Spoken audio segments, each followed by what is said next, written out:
നമ്മൾ എടുത്തിരുന്നത് അന്ന് ന്യൂട്രീഷൻ ത്രൂ ലൈഫ് സൈക്കിൾ എന്ന് പറയുന്ന ടോപ്പിക് ആയിരുന്നു എന്റേത്. അപ്പം അതില് ഞാൻ കവർ ചെയ്ത് പോയ കുറച്ച് കാര്യങ്ങൾ എന്ന് പറയുന്നത് നമ്മുടെ ജീവിത ചക്രത്തില് ഓരോ സ്റ്റേജിലും നമുക്ക് ആവശ്യമുള്ള ഭക്ഷണത്തിന്റെ ആവശ്യകത എന്തൊക്കെയാണെന്നുള്ളത് നമ്മൾ ഒരു RDA ടേബിൾ അനുസരിച്ചിട്ട് എങ്ങനെയാണ് അത് മനസ്സിലാക്കേണ്ടത് എന്നൊക്കെയുള്ള ബേസിക് ആയിട്ടുള്ള കുറച്ച് കാര്യങ്ങളായിരുന്നു.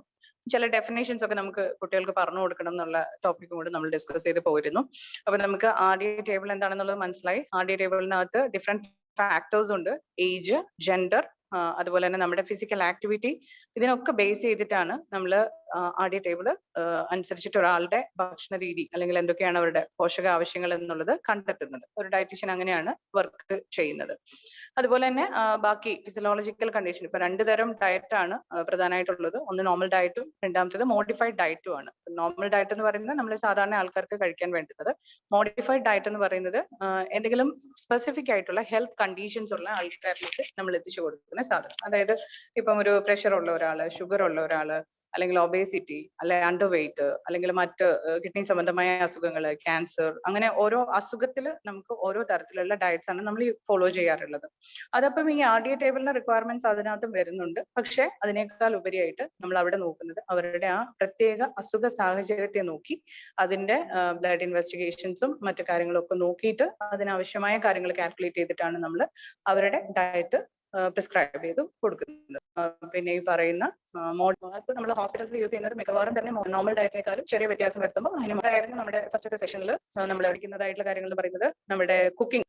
അതിൽ തന്നെ നിങ്ങൾ പഠിച്ചിട്ടുണ്ടാവും ഡിഫറെന്റ് മെത്തേഡിൽ, മോയിസ്റ്റ് മെത്തേഡും ഡ്രൈ മെത്തേഡും.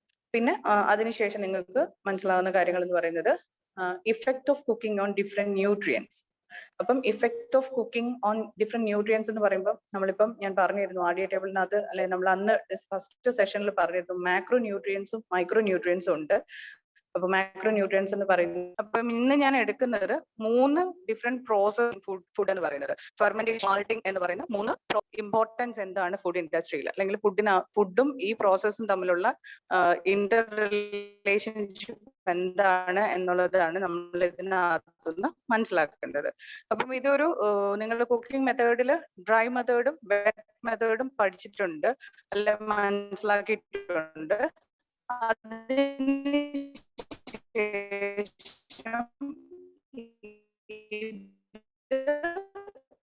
അല്ലാത്തൊരു കുക്കിംഗ് ആവശ്യമില്ലാത്ത ഒരു പ്രൊസീജിയർ ആണ്. 3 പ്രൊസീജിയേഴ്സ് ആണ് ഞാനിപ്പോ പറയാൻ പോകുന്നത്. ഇതില് ഫസ്റ്റത്തേത് നമ്മൾ സ്റ്റാർട്ട് ചെയ്യുന്നത് ഫെർമെന്റേഷൻ ആണ്.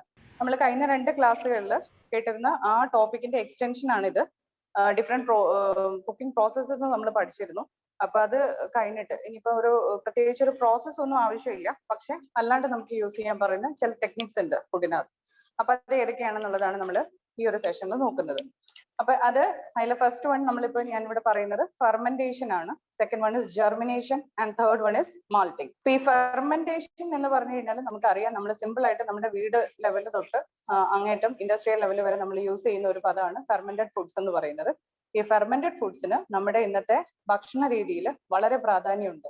ആ പ്രാധാന്യം എന്ന് പറയുന്നത് ഇത് നമ്മളെ എങ്ങനെയാണ് നമ്മുടെ ശരീരത്തേക്ക് ന്യൂട്രിയൻസിനെ എങ്ങനെയാണ് കൂടുതലായിട്ട് എത്തിക്കുന്നത് എന്നുള്ളതാണ് നമ്മൾ ഇതിനകത്തുനിന്ന് നോക്കേണ്ടത്, അല്ലെ മനസ്സിലാക്കേണ്ടത്.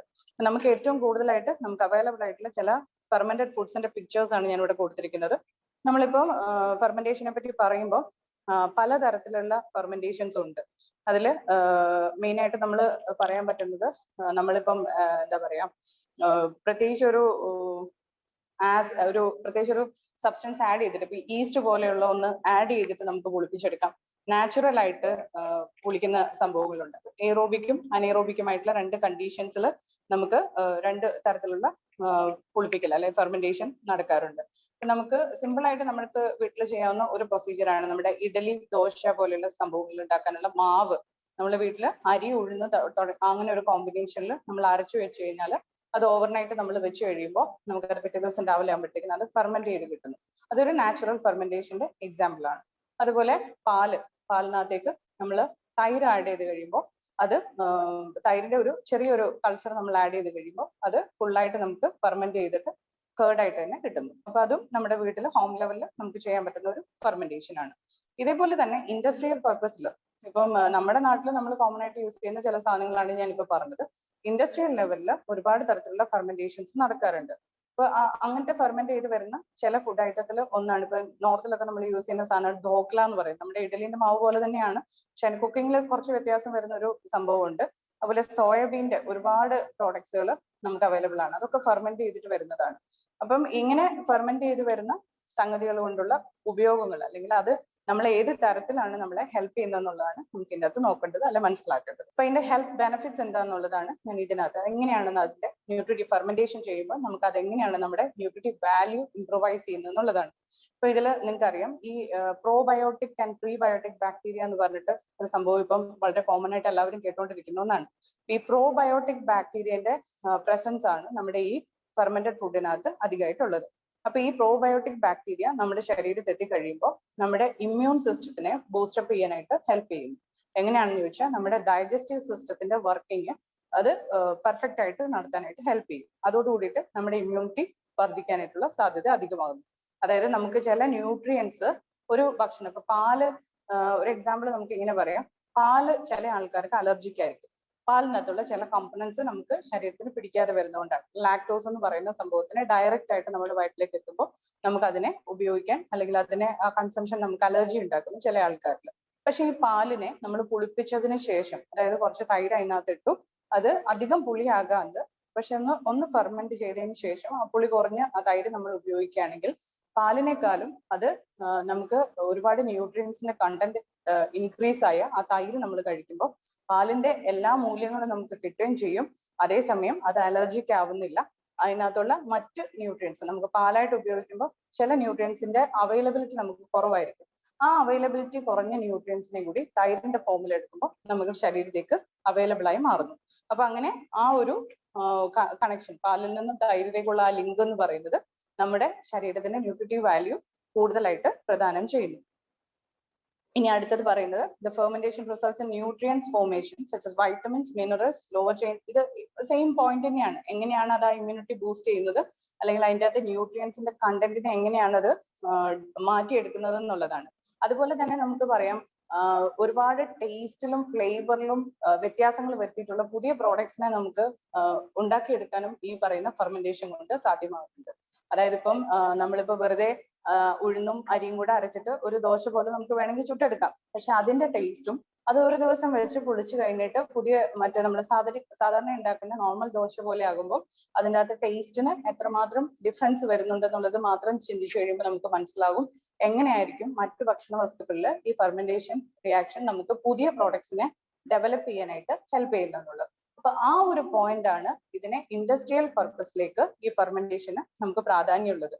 അപ്പം കുട്ടികൾക്ക് മനസ്സിലാകാൻ വേണ്ടിയിട്ട് എന്താണ് ഫെർമെന്റേഷൻ, അത് നമുക്ക് ഈ പറഞ്ഞ ഹോം ലെവലിലും ഇൻഡസ്ട്രിയൽ ലെവലിലും അതിന്റെ യൂസ്ഫുൾ അതെങ്ങനെയാണ് മാറുന്നത് എന്നുള്ളതാണ് നിങ്ങൾ മെയിൻ ആയിട്ടും പറഞ്ഞു കൊടുക്കേണ്ടതായിട്ട് വരുന്നത്. എങ്ങനെയാണ് ഞാൻ ഇപ്പൊ ആ പറഞ്ഞ പോയിന്റിന് ഒന്നും കൂടെ ഒന്ന് ക്ലിയർ ചെയ്യാൻ വേണ്ടിയിട്ടാണ്. How does fermentation increase vitamin content, എങ്ങനെയാണ് അത് സംഭവിക്കുന്നത്, ആ ന്യൂട്രിയൻ കണ്ടന്റ് എങ്ങനെയാണ് അത് ഇംപ്രവൈസ് ചെയ്യുന്നത് എന്നുള്ളതാണ് നമുക്ക് ഇതിനകത്ത് നോക്കേണ്ടത്. ഫെർമെന്റേഷന്റെ ചില കണ്ടീഷൻസ് ഉണ്ട്. ഇൻക്യുബേഷൻ, അതിനൊരു ടെമ്പറേച്ചർ കറക്റ്റ് ആയിരിക്കണം. ലെങ്ത് ഓഫ് ഇൻക്യുബേഷൻ, എത്ര പീരീഡ്, എത്ര ടൈം നമ്മൾ അതിനെ വെക്കണം, അതിൻ്റെ അകത്ത് യൂസ് ചെയ്യുന്ന മീഡിയം അത് നല്ലതായിരിക്കണം, എന്നെങ്കിൽ മാത്രമേ അതിന്റെ വൈറ്റമിൻ കണ്ടന്റ് നമുക്ക് കറക്റ്റ് ആയിട്ട് കിട്ടത്തുള്ളൂ. അപ്പൊ അത് നമുക്ക് അത് പെട്ടെന്ന് മനസ്സിലാക്കാൻ വേണ്ടി മനസ്സിലാക്കേണ്ട കാര്യം ഒന്ന് ഇതാണ്.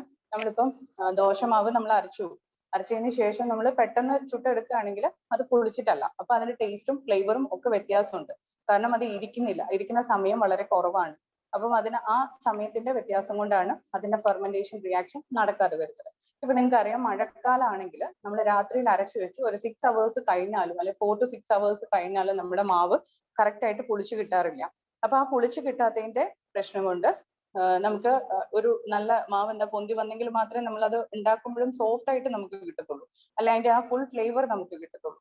അപ്പം അതിനെ ഡിപ്പെൻഡ് ചെയ്യുന്ന ഫാക്ടേഴ്സ് ആണ്. ആ ടൈം പീരീഡ് അവിടെ നമ്മൾ കറക്റ്റ് ആണ്, പക്ഷെ ടെമ്പറേച്ചർ വ്യത്യാസം വരുമ്പോൾ പുളിക്കൽ എന്ന് പറയുന്ന സംഗതിയെ ഡിലേ ചെയ്യുന്നു. അതേസമയം നമ്മൾ പാല് തൈരാക്കി മാറ്റുമ്പോൾ നമ്മൾ ശ്രദ്ധിക്കേണ്ട കാര്യം, നമ്മൾ ഒരു ദിവസം അല്ലെ 2 ദിവസം വെച്ചാലും ചിലപ്പോൾ നമ്മുടെ തൈര് നല്ല തിക്കായിട്ട് കിട്ടാറില്ല. കാരണം എന്താണ്, ടെമ്പറേച്ചറും ടൈമും കറക്റ്റ് ആയിരിക്കും, പക്ഷെ നമ്മൾ യൂസ് ചെയ്ത കൾച്ചർ നല്ലതല്ലെങ്കിൽ, നല്ല ഒറ എടുത്തിട്ടില്ലെങ്കിൽ, ഒറ എന്ന് പറയുന്നത് നമ്മൾ അതിൻ്റെ അകത്തുനിന്ന് എടുക്കുന്ന ഇതിനകത്തുനിന്ന് കൾച്ചർ എടുത്തിട്ടാണ് നമ്മൾ പാലിലേക്ക് ഒഴിച്ചു കൊടുക്കുന്നത്. അപ്പം അങ്ങനെ എടുക്കുമ്പോൾ ആ കൾച്ചർ കറക്റ്റ് അല്ല എങ്കിൽ ആ ഓർഗാനിസത്തിന്റെ നല്ല ഓർഗാനിസത്തിനെ നമുക്ക് കിട്ടിയിട്ടില്ല എങ്കിൽ നമ്മൾ പുതിയതായിട്ട് ഉണ്ടാക്കുന്ന ഹേർഡ് എന്ന് പറയുന്നത് കറക്റ്റ് ആയിരിക്കില്ല. അപ്പൊ അതുകൊണ്ട് തന്നെ നമ്മൾ ഈ പറയുന്ന ടൈം, ടെമ്പറേച്ചർ, ഇതൊക്കെ നമ്മുടെ ഈ ഫെർമെന്റേഷനെ കൺട്രോൾ ചെയ്യുന്ന ഫാക്ടേഴ്സ് ആണ്. എങ്ങനെയാണ് ക്വാളിറ്റി, നമ്മുടെ ലൈഫിന്റെ ക്വാളിറ്റി ഇംപ്രൂവ് ചെയ്യാനും ഫെർമെന്റേഷൻ നല്ലതാന്ന് പറഞ്ഞു. അതെങ്ങനെയാണെന്ന് ചോദിച്ചു കഴിഞ്ഞാൽ നമ്മളിപ്പോ പറഞ്ഞ ഈ ന്യൂട്രിയന്റിന്റെ അവൈലബിലിറ്റി, നമുക്ക് കിട്ടാതെ പോകുന്ന കുറെ ന്യൂട്രിയൻസിനെ ഫെർമെന്റ് ചെയ്ത് കഴിയുമ്പോൾ ആ ഫുഡിനകത്തുനിന്ന് കൂടുതലായി നമുക്ക് ലഭിക്കുന്നു. അപ്പൊ തന്നെ നമ്മുടെ ജീവിതാന്തസ്സം അല്ലെങ്കിൽ നമ്മുടെ ന്യൂട്രീഷണൽ ക്വാളിറ്റി ഇംപ്രൂവൈസ് ചെയ്യുമ്പോൾ നമ്മുടെ ലൈഫിന്റെ ക്വാളിറ്റിയും ഇംപ്രൂവ് ചെയ്യുകയാണ് ചെയ്യുന്നത്.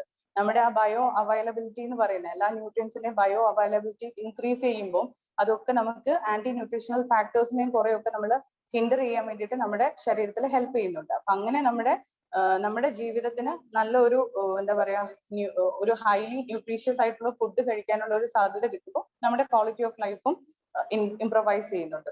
അതുപോലെ തന്നെ ഭക്ഷണ സാധനങ്ങളുടെ ഷെൽഫ് ലൈഫ് ഇൻക്രീസ് ചെയ്യാൻ. ഇപ്പൊ പാലിപ്പോ കുറെ ഉണ്ടായിരുന്നു, ഒരു 3 ലിറ്റർ 4 ലിറ്റർ പാലുണ്ടായിരുന്നു. പക്ഷെ നമുക്ക് അത്രയും നമുക്ക് ഒരു ദിവസത്തേക്ക് ഉപയോഗിക്കേണ്ട ആവശ്യം വരുന്നില്ല. പക്ഷെ പാലായിട്ട് വെച്ചുകൊണ്ടിരുന്നാൽ അത് കേടായി പോകും. അപ്പൊ അതിനെ നമുക്ക് ഏത് രീതിയിൽ പ്രിസർവ് ചെയ്യാൻ പറ്റും എന്നുള്ളതാണ് അടുത്ത നമ്മൾ ആലോചിക്കുന്നത്. അപ്പൊ ആ പ്രിസർവേഷന്റെ മൊഡ്യൂളിലേക്ക് വരുമ്പോൾ നമ്മൾ എന്ത് ചെയ്യുന്നു, ഈ ഫെർമെന്റ് ചെയ്ത് തൈരായിട്ട് മാറ്റി വെച്ച് കഴിഞ്ഞാൽ അതിനെ കുറച്ച് ദിവസം കൂടെ നമുക്ക് എക്സ്റ്റെൻഡ് ചെയ്ത് യൂസ് ചെയ്യാൻ പറ്റുന്നു. അപ്പം അതുകൊണ്ട് തന്നെ അത് ഷെൽഫ് ലൈഫ് ഇൻക്രീസ് ചെയ്യാൻ പറ്റുന്ന ഒരു പ്രൊസീജിയറും കൂടി ആയിട്ട് മാറുന്നു. And safety, shelf life and safety of the product. അപ്പൊ ആ പ്രോഡക്റ്റിനെ നമ്മൾ കറക്റ്റ് ആയിട്ട് യൂട്ടിലൈസ് ചെയ്യാനായിട്ട് നമുക്ക് സാധിക്കും. കാരണം വേസ്റ്റേജ് കുറയുന്നു. അതായത് എക്സസ് ആയിട്ട് ഇപ്പം ചില ഫ്രൂട്ട്സ് അല്ലെങ്കിൽ ചില വെജിറ്റബിൾസ് അതൊക്കെ നമുക്ക് ഫെർമെന്റ് ചെയ്യാം. അപ്പൊ ആ ഫ്രൂട്ട്സിന്റെ ഒരു ബൾക്കായിട്ട് ഉണ്ടാകുന്ന ഒരു സീസണൽ ടൈമിൽ നമ്മുടെ വീട്ടിൽ കുറെ കൃഷി ചെയ്തു, പക്ഷെ അതൊക്കെ ഒരുപാട് യൂസ് ചെയ്യേണ്ട നമുക്ക് ആവശ്യം വരുന്നില്ല. വേണമെങ്കിൽ ആർക്കെങ്കിലും കൊടുക്കാം. പക്ഷെ അതല്ലാണ്ട് നമുക്കത് എങ്ങനെയാണ് മറ്റൊരു തരത്തിലേക്ക് യൂസ് ചെയ്യാൻ പറ്റുന്നതെന്ന് ചോദിച്ചു കഴിഞ്ഞാൽ ഈ പറയുന്ന ഫെർമെന്റേഷൻ എന്ന് പറയുന്ന ആക്ഷൻ നമ്മൾ നടത്തുവാണെങ്കിൽ നമ്മൾക്ക് അതിന് ചില സാധനങ്ങളെയൊക്കെ നമുക്ക് സ്റ്റോർ ചെയ്യാം. അത് മെയിൻ ആയിട്ടും ഇൻഡസ്ട്രിയൽ പർപ്പസിലാണ് അങ്ങനത്തെ ആ ഒരു ഫെർമെന്റേഷൻ പ്രിസർവേഷൻ മോഡിലേക്ക് പോകുന്നത്. നമുക്ക് ചെറിയ ചെറിയ വീട്ടിൽ ചെയ്യുന്ന കാര്യങ്ങൾ ഫെർമെന്റേഷനിൽ എടുക്കുന്നതും ഷെൽഫ് ലൈഫ് ഇൻക്രീസ് ചെയ്യാൻ വേണ്ടിയിട്ട് നമ്മളെ ഹെൽപ്പ് ചെയ്യുന്നുണ്ട്. ഇനി 2-3 തരത്തിലുള്ള ഫെർമെന്റേഷൻസ് ആണ് നമുക്ക് സാധാരണയായിട്ട് കണ്ടുവരുന്നത്. അപ്പം അത് ഏതൊക്കെയാണെന്നുള്ളതാണ്. ഫസ്റ്റത്തത് lactic acid fermentation. Lactic acid ഫെർമെന്റേഷന്റെ ഉദാഹരണമാണ് നമ്മളിപ്പോ പറഞ്ഞ പാല് തൈരാക്കി മാറ്റുന്നത്. രണ്ടാമത്തത് എഥനോൾ ഫെർമെന്റേഷൻ അല്ലെങ്കിൽ ആൽക്കഹോൾ ഫെർമെന്റേഷൻ.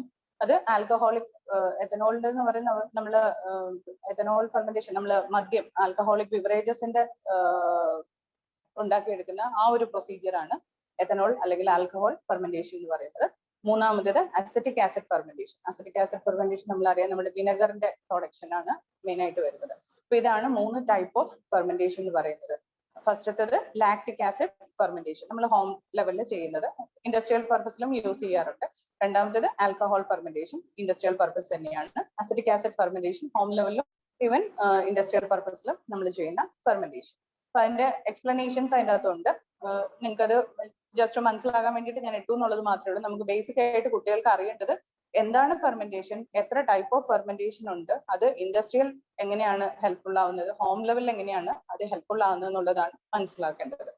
ഇതില് എന്താണ് ഫെർമെന്റേഷന്റെ പ്രാധാന്യം, അതില് നമ്മളിപ്പോ പറയുന്നുണ്ട് അതിന്റെ ന്യൂട്രിയൻ കണ്ടന്റ് ഇംപ്രൂവ് ചെയ്യുന്നുണ്ട്, ഷെൽഫ് ലൈഫ് ഇംപ്രൂവ് ചെയ്യുന്നുണ്ട്, പുതിയ പ്രോഡക്റ്റിനെ നമുക്ക് ലോഞ്ച് ചെയ്യാൻ പറ്റുന്നുണ്ട്. ഇതൊക്കെ ഇമ്പോർട്ടൻസ് തന്നെയാണ്. അതേപോലെ തന്നെ വേറെ ഒരു ഫാക്ടർ എന്ന് പറയുന്നത് ഞാൻ തുടക്കത്തിൽ പറഞ്ഞിരുന്നു, ഇപ്പം ലാക്ടോസ് ഇൻടോളറൻസ്, പാല് ദഹിക്കാത്ത ഒരു വ്യക്തിക്ക് അത് തൈരായിട്ട് നമുക്ക് ഉപയോഗിക്കാം. പാലിന്റെ പോഷക മൂല്യങ്ങളൊന്നും നഷ്ടപ്പെടാതെ നമുക്കത് മറ്റൊരു ഫോമിൽ യൂസ് ചെയ്യാൻ പറ്റുന്നതാണ് നമ്മൾ പറഞ്ഞ തൈരിന്റെ ഉപയോഗം എന്ന് പറയുന്നത്.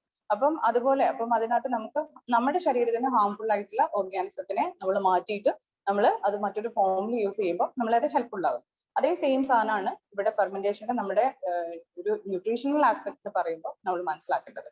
ആ ഫെർമെന്റേഷൻ എന്ന് പറയുന്ന റിയാക്ഷൻ്റെ അകത്ത് കുറച്ച് ഹാർംഫുൾ ആയിട്ടുള്ള മൈക്രോ ഓർഗാനിസത്തിനെ ഡിസ്ട്രോയ് ചെയ്തുകൊണ്ട് നമ്മൾ മറ്റ് എൻസൈമാറ്റിക് ആക്ടിവിറ്റി നടന്നുകൊണ്ട് ആ ഫുഡിന് പുതിയൊരു ഫോമിലേക്ക് മാറ്റി അത് നമ്മുടെ ശരീരത്തിന് ഗുണപ്രദമായി അല്ലെങ്കിൽ ആരോഗ്യപരമായിട്ട് മാറ്റുന്ന രീതിയിലാണ് നമ്മൾ ഈ ഫെർമെന്റേഷൻ നമ്മളെ ഹെൽപ്ഫുൾ ആവുന്നത്. ഇത് മെയിൻ ആയിട്ട് ഞാൻ പറഞ്ഞു സോയ പ്രോഡക്ട്സ് നമ്മൾ പിന്നെ സോയ സോസ് എന്ന് പറയുന്നത് ഒരു ഫെർമെന്റഡ് പ്രോഡക്റ്റ് ആണ്. അതുപോലെ ഡയറി പ്രോഡക്ട്സ് ഇഷ്ടംപോലെ നമുക്ക് കിട്ടാനുണ്ട്.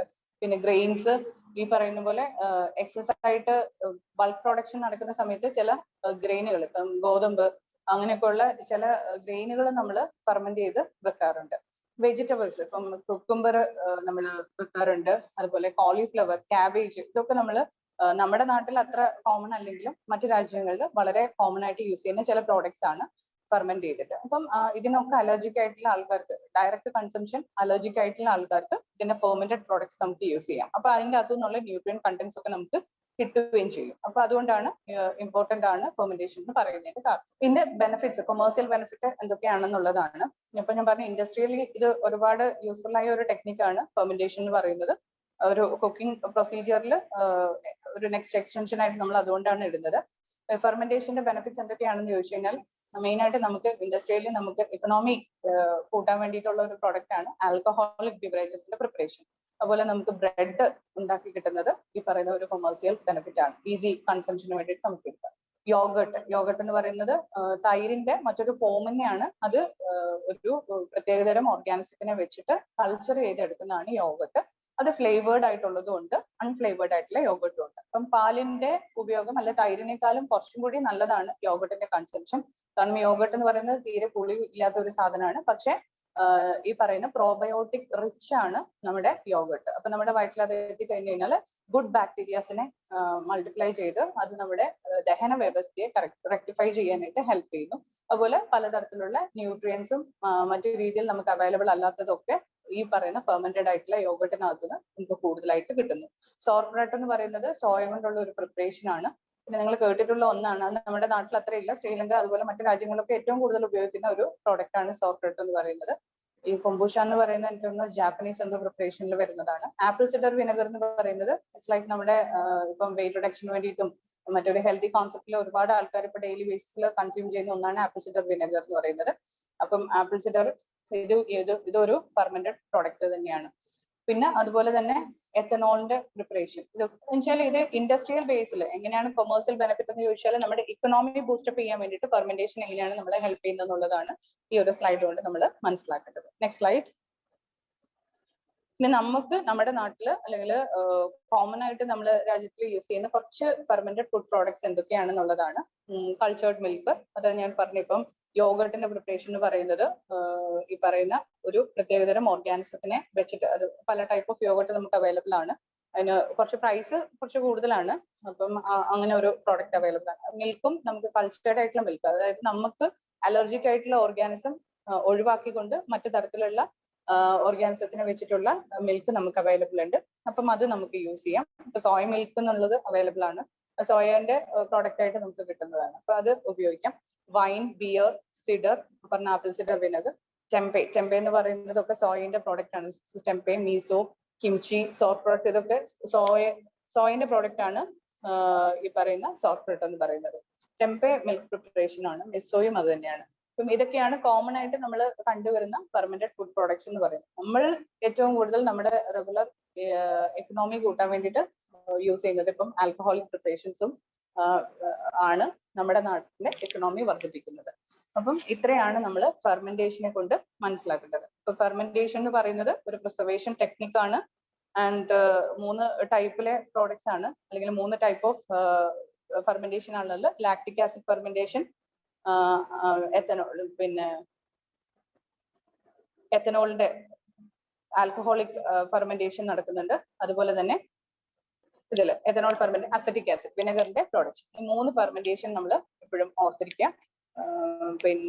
പിന്നെയുള്ളത് എയറോബിക് ആൻഡ് അനേറോബിക് കണ്ടീഷൻസ് ആണ്. ഈ 3 സാധനത്തിനായാലും നമ്മൾ അതിന്റെ ഇപ്പം ലാക്ടോസ് ടു ലാക്ടിക് ആസിഡ് എന്ന് പറയുന്നത് പാലിന് തൈരാക്കുമ്പോൾ ഒരു അനേറോബിക് പ്രോസസ് ആണ്. അതായത് ഓക്സിജന്റെ ആബ്സെൻസിലാണ്.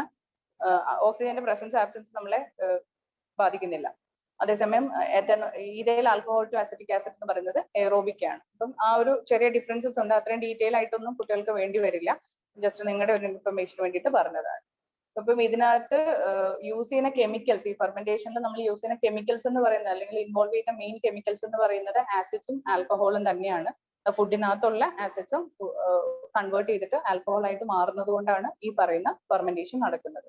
അപ്പൊ ഇതിൽ പർപ്പസ് അല്ലെങ്കിൽ ഇതിന്റെ മെയിൻ ഫംഗ്ഷൻ എങ്ങനെയാ ഇത് നടക്കുന്നതെന്ന് വെച്ചാൽ, ബ്രേക്ക് ഡൗൺ ഓഫ് കാർബോഹൈഡ്രേറ്റ് മെറ്റീരിയലിന് മൈക്രോ ഓർഗാനിസംസും എൻസൈംസും ആക്ട് ചെയ്യുന്നു. കാർബോഹൈഡ്രേറ്റിന്റെ പുറത്ത് ഈ മൈക്രോ ഓർഗാനിസംസും എൻസൈംസും ആക്ട് ചെയ്തിട്ട് എയറോബിക്കും അനേറോബിക് കണ്ടീഷൻസിലും ഇത് ആക്ട് ചെയ്യുന്നുണ്ട്. അങ്ങനെയാണ് ഫെർമെന്റേഷൻ നടക്കുന്നത്. അപ്പോൾ ഏത് ഫുഡ് എടുത്താലും അതിനകത്തൊരു കാർബോഹൈഡ്രേറ്റ് പാർട്ട് ഉണ്ട്. കാർബോഹൈഡ്രേറ്റിനാണ് ഈ പറയുന്ന കൺവേർഷൻസ് ഒക്കെ സംഭവിക്കുന്നത്. അപ്പൊ ഇത്രയാണ് നമ്മൾ ഫെർമെന്റേഷനെ പറ്റിയിട്ട് മനസ്സിലാക്കേണ്ട കാര്യം. അടുത്തത് ഫെർമെന്റേഷൻ കഴിഞ്ഞു. ഇനി അടുത്തത് നമുക്ക് ജെർമിനേഷൻ ആണ്. ജെർമിനേഷൻ എന്ന് പറയുന്നത് നമ്മൾ എല്ലാവരും ഇപ്പം ഡെയിലി ബേസിൽ നമ്മൾ അറിയുന്ന അല്ലെങ്കിൽ മനസ്സിലാക്കുന്ന ഒരു പ്രോസസ്സാണ്.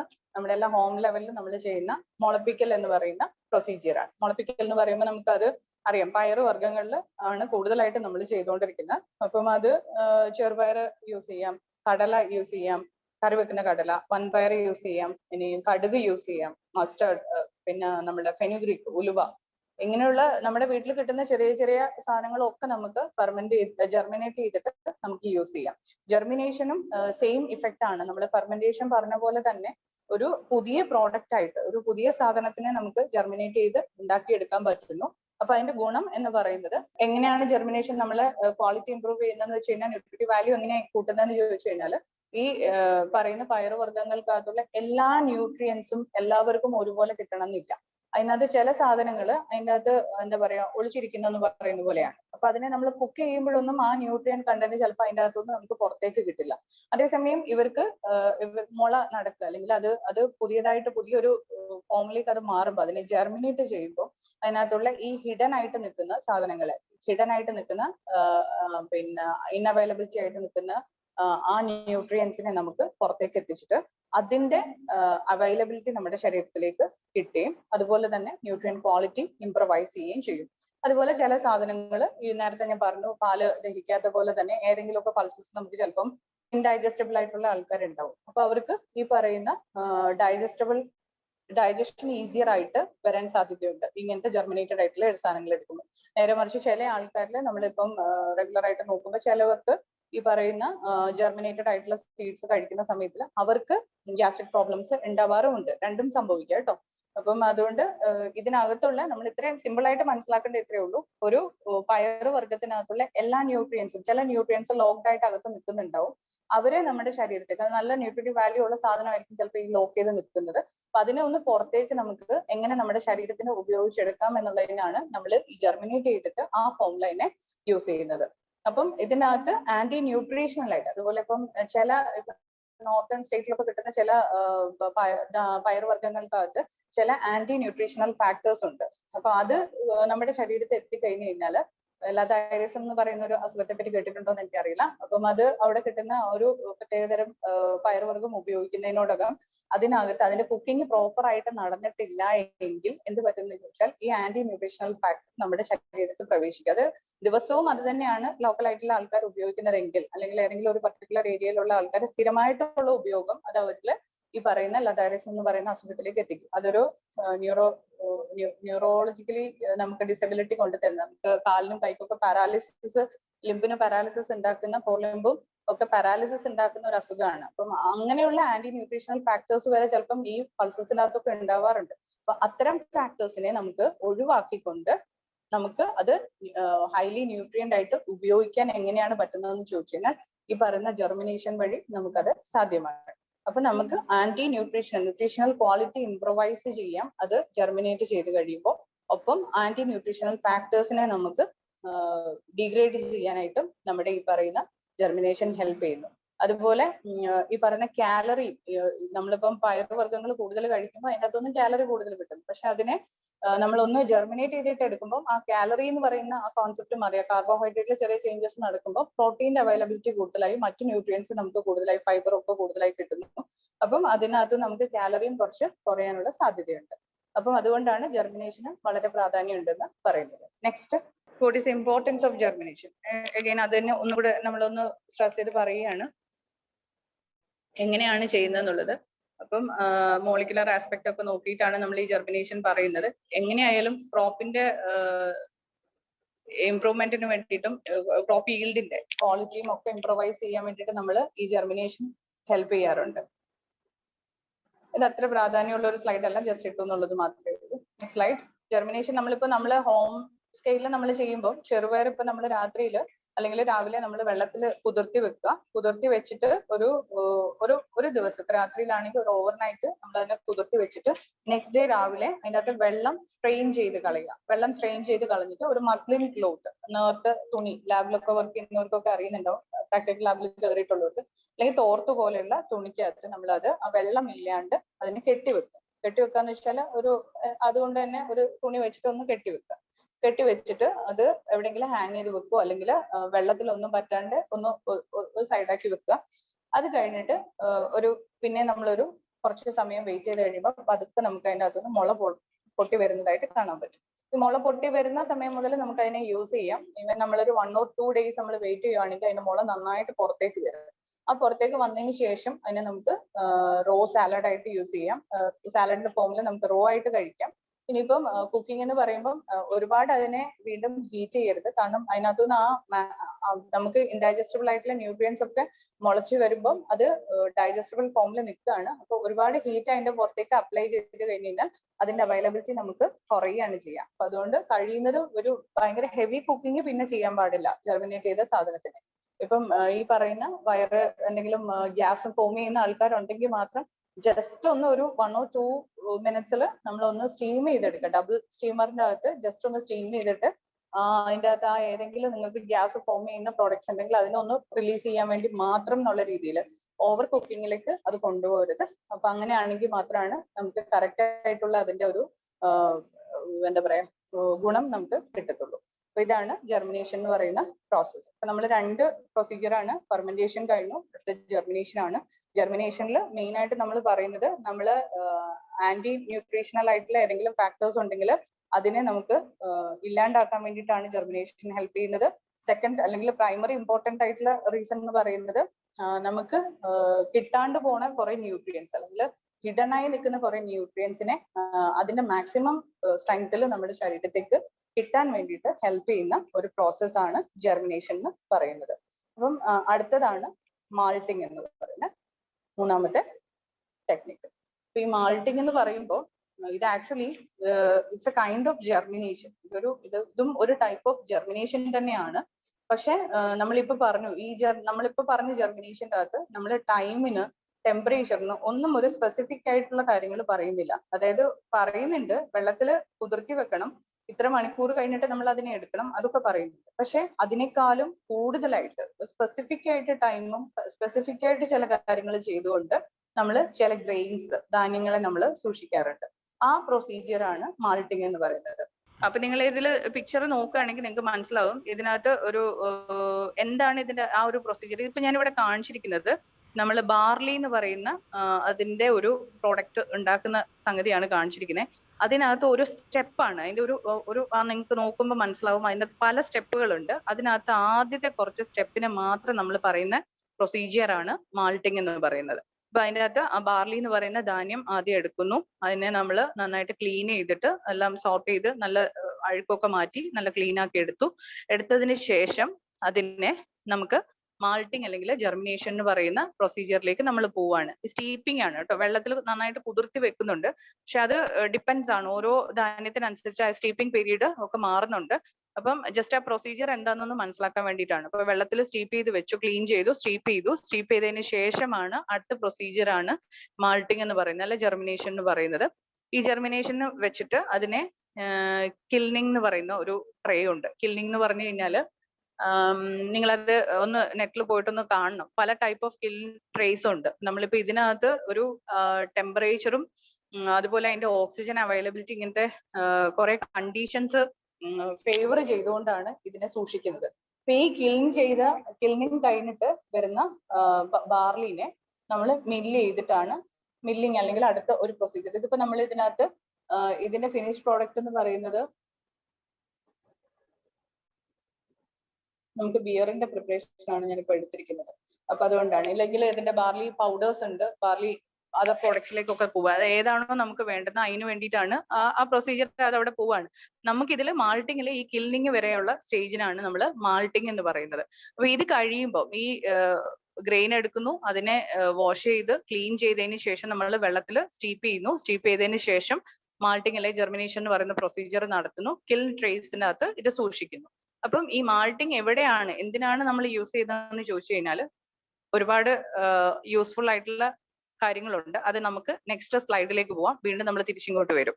മാൾട്ടിങ് എന്താണെന്നുള്ളതാണ്. മാൾട്ടിങ് എന്ന് പറയുന്ന പ്രൊസീജിയറിൽ നമ്മൾ ഫുഡിനകത്തുള്ള ആന്റി ഓക്സിഡന്റിന്റെ ആക്ടിവിറ്റി ഇംപ്രൊവൈസ് ചെയ്യും.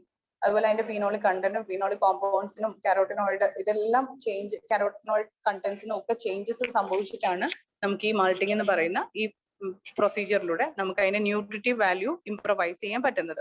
അതുപോലെ തന്നെ ഈ ബയോ ആക്റ്റീവ് ആയിട്ടുള്ള ഞാൻ നേരത്തെ പറഞ്ഞു ഈ 3 പ്രൊസീജിയറിലും ഫെർമെന്റേഷൻ, ജെർമിനേഷൻ, മാൾട്ടിംഗ് 3 പ്രൊസീജിയറിലും സംഭവിക്കുന്നത് ഹിഡൻ ആയിട്ടുള്ള ന്യൂട്രീഷണൽ ഫാക്ടേഴ്സ് ഉണ്ടെങ്കിൽ അതിനെ മാക്സിമം നമ്മൾ പുറത്തേക്ക് എത്തിക്കാൻ വേണ്ടിയിട്ട് ചെയ്യുന്ന പ്രൊസീജിയറാണ്. പക്ഷെ അത് കുക്കിങ്ങിലൂടെ നമുക്ക് സാധ്യമല്ല. അപ്പൊ അതുകൊണ്ടാണ് ഇങ്ങനെ ഫെർമെന്റ് ചെയ്തിട്ടും ജെർമിനേറ്റ് ചെയ്തിട്ടും മാൾട്ട് ചെയ്തിട്ടും ഒക്കെ നമ്മൾ എടുക്കുന്നത്. അപ്പൊ മാൾട്ടിംഗ് എന്ന് പറയുന്നത് it's A kind of germination itself. പക്ഷെ അതിന് ആ പ്രൊസീജിയറിൽ ചെറിയ വ്യത്യാസങ്ങൾ ഉണ്ട് എന്നുള്ളത് മാത്രമാണ്. ജെർമിനേറ്റ് ചെയ്ത സാധനങ്ങൾ നമ്മൾ വളരെ കുറഞ്ഞ ദിവസം കൊണ്ട് നമ്മൾ യൂസ് ചെയ്ത് തീർക്കുന്നു. പക്ഷെ മാൾട്ടിംഗ് എന്ന് പറയുന്നത് നമുക്ക് ഇയേഴ്സ് വേണമെങ്കിലും വെക്കാം. ഇയേഴ്സ് വെച്ച് കഴിയുമ്പോൾ മാൾട്ടിംഗ് എന്ന് പറയുന്ന പ്രൊസീജിയർ മെയിൻ ആയിട്ട് നമുക്ക് ഉള്ളത് നമ്മുടെ പിന്നെ എന്താ പറയാ മാൾട്ടഡ് ബിവറേജ്, നമ്മള് ബിവറേജസ് ഉണ്ടാക്കാൻ ബിയറും പിന്നെ അതർ ആൽക്കഹോളിക് പ്രോഡക്ട്സ് ഒക്കെ ഉണ്ടാക്കാൻ വേണ്ടിയിട്ടാണ് ഈ മാൾട്ടിംഗ് എന്ന് പറയുന്ന പ്രൊസീജിയർ മെയിൻ ആയിട്ട് നമ്മൾ പറയുന്നത്. അപ്പൊ നിങ്ങൾക്ക് സിമ്പിൾ ആയിട്ട് മനസ്സിലാവും. ഇപ്പം ഈ ആണുങ്ങളൊക്കെ ഉണ്ടെങ്കിൽ ഈ ബിയർ അല്ല സോറി ആൽക്കഹോളിക് ബിവറേജസിൽ നമ്മൾ എന്താ പറയാ വിസ്കി, ബ്രാൻഡി, റം അങ്ങനത്തെ ഉള്ള സാധനങ്ങളൊക്കെ എത്രയോ വർഷം പഴക്കം ചെല്ലും തോറും അതിന്റെ ക്വാളിറ്റി അല്ലെങ്കിൽ അതിന്റെ ടേസ്റ്റ്, അതിന്റെ ഫ്ലേവർ ഒക്കെ ഭയങ്കര വ്യത്യാസം. അപ്പൊ ഇത് ബോട്ടിൽ വാങ്ങുന്ന സമയത്ത് ചില ആൾക്കാരൊക്കെ ഭയങ്കര സ്പെസിഫിക് ആയിട്ട് നമ്മൾ നോക്കും ഇത് ഇത്ര വർഷം ഏജ്ഡ് ആയിട്ടുള്ള സാധനമാണെങ്കിൽ അതിന്റെ പ്രൈസ് തന്നെ കൂടുതലാണെന്ന് തോന്നുന്നു. അപ്പം ആ ഒരു ഡിഫറൻസ് വരുന്നത് എന്തുകൊണ്ടാന്ന് ചോദിച്ചാൽ ഈ മാൾട്ടിങ് അതിന്റെ ഫ്ലേവർ ചേഞ്ച് ചെയ്യുന്നു, അതിന്റെ ക്വാളിറ്റി ഇൻക്രീസ് ചെയ്യുന്നു എന്നുള്ള കോൺസെപ്റ്റ് വെച്ചിട്ടാണ്. അപ്പം മെയിൻ ആയിട്ട് നമ്മൾ ഈ പറയുന്ന ബിവറേജസിന്റെ സെക്ഷനിലേക്കാണ് ഈ മാൾട്ടിംഗ് പ്രൊസീജിയർ യൂസ് ചെയ്യുന്നത്. പിന്നെ മാൾട്ടഡ് ആയിട്ടുള്ള ഗ്രെയിൻസ് നമുക്ക് അവൈലബിൾ ആണ്, അതിന്റെ ന്യൂട്രിറ്റീവ് വാല്യൂ കൂടുതലാണ്. മെയിൻ ആയിട്ട് യൂസ് ചെയ്യുന്നത് ഇപ്പൊ നമ്മളിപ്പം ചില പൗഡേർഡ് ആയിട്ട് അവൈലബിൾ ആണ്, ചില ഹെൽത്ത് പൗഡേഴ്സിന്റെ അകത്ത് ഒരു കോമ്പണന്റ് ആയിട്ട് ഈ മാൾട്ടഡ് സീരിയൽസ് അല്ലെങ്കിൽ ഗ്രെയിൻസ് ഒക്കെ നമ്മൾ യൂസ് ചെയ്യാറുണ്ട്. അപ്പം അത് നമ്മുടെ ന്യൂട്രിറ്റീവ് വാല്യൂ കൂട്ടി കിട്ടുന്നുണ്ട്. അപ്പം it's a controlled germination process which activates the enzymes of the resting grain. ധാന്യത്തിനകത്തുള്ള എൻസൈംസിന്റെ ആക്ടിവിറ്റി കൂട്ടിക്കൊണ്ട് അതിനെ അതിൻ്റെ അകത്ത് ക്രൂഷ്യൽ സ്റ്റാർച്ചിനെ ഒക്കെ ഫെർമെന്റബിൾ ഷുഗർ ആയിട്ടും പ്രോട്ടീൻസ് ആയിട്ടും അതുപോലെ മറ്റ് മാക്രോ മോളിക്യൂൾസ് ഒക്കെ ആയിട്ട് കൺവേർട്ട് ചെയ്തിട്ടാണ് നമുക്ക് ആ ബയോ അവൈലബിലിറ്റി ഓഫ് ന്യൂട്രിയൻസിനെ കൂട്ടിക്കിട്ടുന്നത്. ഇപ്പൊ ബാർലിന്റെ മെയിൻ ആയിട്ട് ബ്രൂവിംഗ് ആൻഡ് ഡിസ്റ്റിലറി ഇൻഡസ്ട്രിയിലാണ് ഏറ്റവും കൂടുതലായിട്ട് യൂസ് ചെയ്യുന്നത്. അതർ പ്രോഡക്ട്സ് നമുക്കിപ്പോൾ അവൈലബിൾ ആയിട്ടുള്ളത് വീറ്റ് മാൾട്ട്, ഗോതമ്പിന്റെ മാൾട്ട് കിട്ടാറുണ്ട്, റാഗി മാൾട്ട്, ജോവാർ മാൾട്ട്. ഇതൊക്കെ നിങ്ങൾ നോക്കുമ്പോൾ നിങ്ങളിപ്പോൾ ഈ ബൂസ്റ്റ്, കോംപ്ലാൻ എന്നൊക്കെ പറയുന്ന പ്രോഡക്ട്സ് പോലെ ചില മാൾട്ടഡ് പ്രോഡക്ട്സ് കിട്ടും, മാൾട്ടഡ് പൗഡേഴ്സ്. അപ്പൊ അതിന് കുറച്ച് പൈസ കൂടുതലായിരിക്കും, എക്സ്പെൻസീവ് ആയിരിക്കും. അപ്പൊ ഈ വീറ്റ് മാൾട്ട് അതിനകത്ത് ആഡ് ചെയ്തിട്ടുണ്ട് അല്ലെങ്കിൽ റാഗി മാൾട്ട് അതിന്റെ ഒരു കോമ്പണന്റ് ആണ്, ഇൻഗ്രീഡിയന്റ് ആണെങ്കിൽ അത് അതിന്റെ ന്യൂട്രിറ്റീവ് വാല്യൂ കൂടുതലായതുകൊണ്ടാണ് അത് എക്സ്പെൻസീവ് ഫോമിലേക്ക് വരുന്നത്. അപ്പൊ ഇതിന്റെ പ്രോസസ്സ് ഞാൻ പറഞ്ഞു കഴിഞ്ഞു. ക്ലീനിങ് ആൻഡ് ഡ്രൈയിങ് ആണ് ആദ്യത്തെ സ്റ്റെപ്പ്. ഇതിന്റെ ഗ്രെയിൻ ഇസ് സ്റ്റീപ്പിംഗ് എന്ന് പറയുന്ന പ്രൊസീജിയർ, വെള്ളത്തിൽ കുതിർത്തി വെക്കുന്നു. അതിനുശേഷമാണ് നമ്മൾ കിൽൻ എന്ന് പറയുന്ന ട്രേയിലേക്ക് വെക്കുന്നത്. അതിൻ്റെ അത് മോയ്സ്ചർ നമ്മൾ ക്രമീകരിച്ചിട്ടുണ്ട്, 10% to 14% മെയിൻറ്റെയിൻ ചെയ്യുന്നുണ്ട്. അതുപോലെ ഈ ഗ്രെയിനിന്റെ മച്യൂറിംഗ് ആണ്, മച്യൂറിംഗ് എന്ന് പറയുന്ന പ്രൊസീജിയർ ആണ് ആ കിൽൻ ട്രേയിൻ്റെ അകത്ത് നടക്കുന്നത്. അപ്പൊ അതിനുശേഷം ഒരു 3 weeks ഒക്കെ കഴിയുമ്പോൾ അതിന്റെ സെക്കൻഡറി റൈപ്പനിങ് നടക്കുന്നു. പിന്നെ അതിന്റെ ഫുൾ ജെർമിനേഷൻ പവറിലേക്ക് അത് അച്ചീവ് ആവുന്നു. അങ്ങനെയാണ് അതിന്റെ ആ പ്രൊസീജിയർ പോകുന്നത്. നമുക്ക് അത് ബാക്കി വേണ്ട, ഈ മാൾട്ടിംഗ് എന്ന് പറയുന്ന സ്റ്റേജ് മാത്രം മനസ്സിലാക്കിയാൽ മതി. മാൾട്ടിങ്ങിന് ശേഷം ബാക്കി അതിനെ ഏത് ഫോമിലാണ്, പൗഡർ ഫോമിലാണെങ്കിൽ പൗഡർ ആക്കാം, അതിനെ വീണ്ടും എന്താ പറയാ ആൽക്കഹോളിക് ബിവറേജസിന്റെ പ്രിപ്പറേഷനിലേക്കാണ് പോകുന്നതെങ്കിൽ ആ രീതിയിലേക്ക് അതിനെ മാറ്റുന്നു. Next slide. ഇപ്പൊ ഈ സ്ലൈഡിൽ നിങ്ങൾക്ക് നോക്കിയാൽ ഞാൻ ആ ഫസ്റ്റ് കാണിച്ച പിക്ചർ തന്നെ അതിന്റെ ഒരു അടുത്തൊരു റെപ്രസെന്റേഷൻ കാണിച്ചിരിക്കുന്നത്. ആ പ്രിലിമിനറി ക്ലീനിങ് കഴിയുന്നു, അതിനെ അതിന്റെ ക്വാളിറ്റി അനുസരിച്ച് അതിനെ ഗ്രേഡ് ചെയ്ത് വെക്കുന്നു, സ്റ്റീപ്പ് ചെയ്യുന്നു, വെള്ളത്തിൽ കുതിർത്തുന്നു, ജെർമിനേഷൻ, കിൽനിങ്. അവിടെ നിന്നാണ് പിന്നെ അത് ബാർലി മാൾട്ട് ആണെങ്കിൽ മാൾട്ടഡ് പൗഡർ, ബാർലി മാൾട്ട് എന്ന് പറയുന്ന ഒരു സാധനം ഉണ്ടായി കിട്ടി. അത് കഴിഞ്ഞിട്ട് നമുക്ക് പിന്നെ അത് ഡിഫറെന്റ് സ്റ്റേജസിൽ പോയി കഴിയുമ്പോഴാണ് അതിന്റെ ഫൈനൽ എൻഡ് പ്രോഡക്റ്റ്. ആ റെഡിൽ വരച്ചിരിക്കുന്നതാണ് നിങ്ങൾ നോക്കേണ്ടത്, ആ മാൾട്ടിംഗ് എന്ന് പറയുന്ന പ്രൊസീജിയർ. അത് ഏത് ഫോമിലാണ് നമുക്ക് വേണ്ടത്. ബാർലി ഫ്ലോർ ആണെങ്കിൽ അതിന് വേറൊരു പ്രൊസീജിയറിലേക്ക് പോകുന്നു, ഫ്ലേക്ക് ആയിട്ടാണ് വേണ്ടതെങ്കിൽ അങ്ങനെയും പോകുന്നു. അപ്പൊ മാൾട്ടിങ്ങിന് ശേഷം നമുക്ക് പല പ്രോഡക്ട്സും അവൈലബിൾ ആണ്. അപ്പൊ ബാർലി ഫ്ലോർ ഉണ്ട്, ഫ്ലേക്സ് ഉണ്ട്, ആൽക്കഹോളിക് പ്രിപ്പറേഷനിലേക്ക് പോകുന്നു, അങ്ങനെയാണ്. പക്ഷെ ഇതിന്റെ എല്ലാം പ്രൊസീജിയറിന്റെ അകത്തുള്ള ഒരു സ്റ്റെപ്പ് മാത്രമാണ് മാൾട്ടിംഗ് എന്ന് പറയുന്നത്. അപ്പൊ അവിടെ നടക്കുന്ന കാര്യം എന്താണെന്ന് വെച്ചാൽ അതിന്റെ nutritional factors, bio availability of nutrients improvise ചെയ്യുന്നു. ഡിഫറെന്റ് ഫ്ലേവറിലുള്ള അതിന്റെ ആ ഇരിക്കും തോറും, ഇനി എത്ര കാലം ഇരിക്കുന്നു അതിനനുസരിച്ച് ഇപ്പോൾ 1 year കഴിയുമ്പോൾ ഒരു ഫ്ലേവർ ആയിരിക്കും, 2 ഇയർ കഴിയുമ്പോൾ ഒരു ഫ്ലേവർ ആയിരിക്കും, 3 ഇയർ കഴിയുമ്പോൾ ഒന്നായിരിക്കും. അങ്ങനെ അത് എത്ര വർഷം ഇരിക്കുന്നോ, ഇപ്പൊ 14 ഇയേഴ്സ് ഓൾഡ് അല്ലെങ്കിൽ 100 ഇയേഴ്സ് ഓൾഡ് വിസ്കി എന്ന് പറഞ്ഞു കഴിഞ്ഞാൽ അത് 100 ഇയേഴ്സിന്റെ വിസ്കിന്റെ ടേസ്റ്റും 10 ഇയറിന്റേതുമായിട്ടും 4 ഇയറിന്റേതുമായിട്ടും റേറ്റിലും അതുപോലെ അതിന്റെ ഫ്ലേവറിലും ഒരുപാട് വ്യത്യാസങ്ങൾ വരുന്നുണ്ട്. പ്രോസസ് ഓഫ് മാൾട്ടിങ് എന്താണ് ഉദ്ദേശിക്കുന്നത്? Converting barley or other serial grains. Barley ആണ് നമ്മൾ ഏറ്റവും കൂടുതലായിട്ട് നമ്മുടെ നാട്ടിൽ മാൾട്ട് ചെയ്ത് അല്ലെങ്കിൽ ഈ എല്ലാ പ്രിപ്പറേഷൻസിലേക്കും പോകുന്നതായിട്ട് വരുന്നത്. Malt for using brewing distillery or foods and takes place in a maltings sometimes called as malt house or malting floor. അത് ചെയ്യുന്ന ഏരിയനെ പറയുന്ന പേരാണ് മാൾട്ട് ഹൗസ് എന്നും മാൾട്ടിംഗ് ഫ്ലോർ എന്നൊക്കെ പറയുന്നത്. അപ്പൊ അതിന് ശേഷമാണ് അതിന്റെ നെക്സ്റ്റ് സ്റ്റേജിലേക്ക് പോകുന്നത്. പ്രോസസ്സ് എന്താ നമ്മളിപ്പോൾ ഓൾറെഡി ഗ്രാഫിക്കൽ റെപ്രസെന്റേഷനിലും പിക്ചോറിയൽ റെപ്രസെന്റേഷനിലും ഒക്കെ നമുക്ക് മനസ്സിലായി കഴിഞ്ഞതാണ്. Next stage. ഇപ്പം ഇതിന്റെ ഇടയ്ക്ക് നടക്കുന്ന ആ പ്രൊസീജിയർ ഞാനിപ്പോ പലതവണയായി പറഞ്ഞു പോകുന്നത് തന്നെയാണ്. ജെർമിനേഷൻ തന്നെയാണ് നടക്കുന്നത്. Germination and drying process that change the microstructure of cell wall, protein, starch granule. ഇതിനകത്തുള്ള ഈ സ്ട്രക്ചറുകൾക്കൊക്കെ ചേഞ്ചസ് വരുന്നത് കൊണ്ടാണ് ഈ ഹിഡൻ ആയിട്ടിരിക്കുന്ന ന്യൂട്രിയൻസ് നമുക്ക് അവൈലബിൾ ആയിട്ട് മാറുന്നത്. അപ്പം ഇതിലെ traditional process consist of steeping which increases the moisture content level and required initiate germination. അപ്പൊ നമ്മളിപ്പോ വീട്ടിൽ പയറ് വെള്ളത്തിൽ കുതിർത്തി വെക്കുന്നെന്ന് പറയുന്ന പോലെ തന്നെ പ്രൊസീജിയർ ആണ് മാൾട്ടിങ്ങിനകത്ത് വരുന്ന സ്റ്റീപ്പിംഗ് എന്ന് പറയുന്നത്. ആ പ്രൊസീജിയർ ഒക്കെ സെയിം ആണ്. പക്ഷെ അതാണ് ആ വെള്ളത്തിന്റെ ലെവലാണ് പിന്നീട് ഈ പറയുന്ന ജെർമിനേഷനെ ഹെൽപ്പ് ചെയ്യുന്നത്. ആ വെള്ളം അതിന്റെ ഉള്ളിലേക്ക് അബ്സോർബ് ചെയ്തിട്ട് അവിടെ നിന്നാണ് അതിനെ ജെർമിനേറ്റ് ചെയ്യാനായിട്ട് ഹെൽപ്പ് ചെയ്യുന്നത്. Germination to modify the kernel, അതിന്റെ ആ പുറം തോടിനെ പൊട്ടാനായിട്ട് ഹെൽപ്പ് ചെയ്യുന്നത് ഈ വെള്ളത്തിന്റെ ക്വാണ്ടിറ്റി അളവ് തന്നെയാണ്. അത് കഴിഞ്ഞിട്ടാണ് അതിനെ കിൽനിങ് ട്രേ എന്ന് പറയുന്നത്. KILN കിൽനിങ് ട്രേ എന്ന് പറയുന്ന സംഭവത്തിലേക്ക് മാറ്റി അവിടെയാണ് പിന്നീട് അത് സ്റ്റോർ ചെയ്യുന്നത്. നമ്മുടെ ആവശ്യത്തിനനുസരിച്ച് കിൽൻ ട്രേയിന്റെ അകത്തുനിന്ന് നമ്മൾ പുറത്തേക്ക് സാധനങ്ങൾ എടുക്കുന്നു. അപ്പം ഇത്രയുമാണ് നമ്മുടെ പ്രധാനമായിട്ടുള്ള കാര്യങ്ങൾ. Then what are the benefits of malting? നമ്മൾ പറഞ്ഞു ഒരു ഹാർട്ട് ഹെൽത്തി മിക്സ് ആണ് മാൾട്ടിങ് കണ്ടന്റ് എന്ന് പറയുന്നത്. ഫൈബറും പൊട്ടാഷ്യം, ഫോളേറ്റ് ഒക്കെ നമുക്ക് അതിനകത്ത് കൂടുതൽ, വൈറ്റമിൻ B6 ഇതൊക്കെ തന്നെയാണ് മറ്റ് ജെർമിനേഷനിലും അതുപോലെ തന്നെ പറയുന്ന ഫെർമെന്റേഷനിലും ഒക്കെ സംഭവിക്കുന്നത്. പക്ഷെ സ്പെസിഫൈ ചെയ്ത് നമ്മളൊന്ന് പറഞ്ഞു എന്നുള്ളത് മാത്രമേ ഉള്ളൂ. ഇത് എന്തുകൊണ്ടാണ് ഹാർട്ട് ഫ്രണ്ട്ലി ആണെന്ന് പറയുന്നത് വെച്ചാൽ ലോ കൊളസ്ട്രോളിലേക്ക് നമ്മളെ ലീഡ് ചെയ്യുന്നു. അതുപോലെ നമ്മുടെ ഒബേസിറ്റി കുറയ്ക്കാൻ ഹെൽപ്പ് ചെയ്യുന്നു. ലോ കൊളസ്ട്രോൾ ആയതുകൊണ്ട് തന്നെ കാർഡിയാക് ഡിസീസിനെ പ്രിവെന്റ് ചെയ്യാനായിട്ട് ഹെൽപ്പ് ചെയ്യുന്നു. അതുപോലെ ഇതിനകത്ത് ഫൈബർ കണ്ടന്റ് നമ്മൾ ഈ ഫെർമെന്റേഷൻ ഇല്ല, ജെർമിനേഷൻ കഴിഞ്ഞ് കഴിയുമ്പോൾ അല്ലെ മാൾട്ടിങ് കഴിഞ്ഞ് കഴിയുമ്പോൾ ഇതിന്റെ ഫൈബർ കണ്ടന്റ് ഇൻക്രീസ് ചെയ്യുന്നുണ്ട്. അപ്പൊ ആ ഇൻക്രീസ്ഡ് ആയിട്ടുള്ള ഫൈബർ കണ്ടന്റ് തന്നെ നമ്മുടെ ഹാർട്ട് എന്താ പറയാ മൊത്തത്തിൽ നമ്മുടെ ഫൈബർ കണ്ടന്റ് കൂടുമ്പോൾ തന്നെ നമ്മുടെ ശരീരത്തിന് അത് ഒരുപാട് ഹെൽപ്ഫുൾ ആയി മാറുന്നുണ്ട്. കൊളസ്ട്രോളിനും വെയിറ്റ് റിഡക്ഷൻ, വെയിറ്റ് മാനേജ്മെന്റിനും ഒക്കെ ഹെൽപ്പ് ചെയ്യുന്ന ഒരു സംഗതിയായി മാറുന്നുണ്ട്.